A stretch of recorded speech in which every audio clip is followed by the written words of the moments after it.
Johan de Nysschen, Executive Vice President, Audi of America. Johan, how are you managing in this economic freefall? Carefully. Certainly very, very challenging times, but all challenges also present opportunities.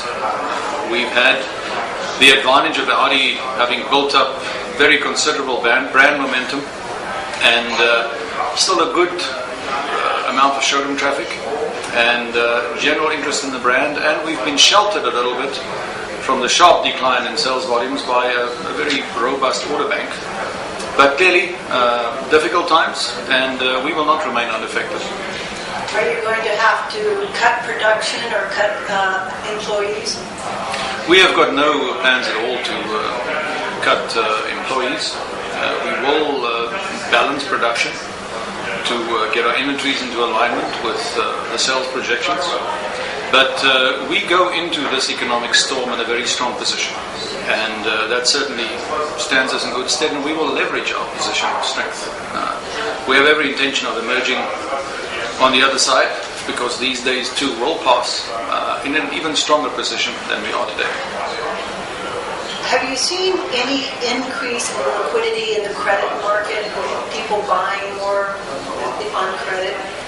No, we haven't seen that. In fact, what we see is a real consumer psychology issue. That really is a lack of consumer confidence. There are buyers who are struggling to get credit, but credit is available to those who qualify, albeit that the lending institutions are a little bit more discerning. But that is not at this moment a major impediment. In fact, through Audi Financial Services, we have very substantial liquidity, and the financial programs are there. But it's a matter of the buyer psychology. We have to get them confident to make major capital purchases right now. If one or two of the Detroit Three were to go out of business, how would it affect your company? How would it affect the auto industry? The superficial knee-jerk reaction would be, it's always good if some competitors leave the playing field. But the reality is that there would be so much destruction of value if these big three domestic automakers would fail. Not only for the shareholders and for the employees, but the whole knock-on effect of into the supply chain, the dealer organizations. And something that people haven't even considered, I think, is in the value of used cars out on the road. There are millions and millions and millions of cars produced by these companies. And if they were to fail, consumers would lose confidence in those brands, the resale values of those cars would plummet, and that will actually potentially pull down the residual values of all cars in the market, because it's a matter of competitive forces. And so I think that the shakeout will be quite profound and will touch this entire industry, and I certainly hope that a way can be found to avoid this from happening. How are your dealers doing? Our dealers are actually doing quite well. Obviously, the dealers are concerned about the immediate economic prospects, and they are at the coal face, and they see the pessimistic consumer sentiment.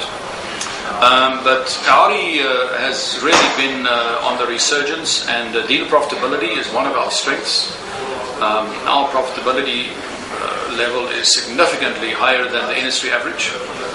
And as the importer, we are also taking steps to support our dealers and be there for them with floor planning finance and taking other steps to reduce demands on working capital. And we will create the environment for them within which they can maintain the critical mass of volume throughput to ensure that they too emerge with us on the other side in an even stronger position than going in. So I have a hypothetical question for you.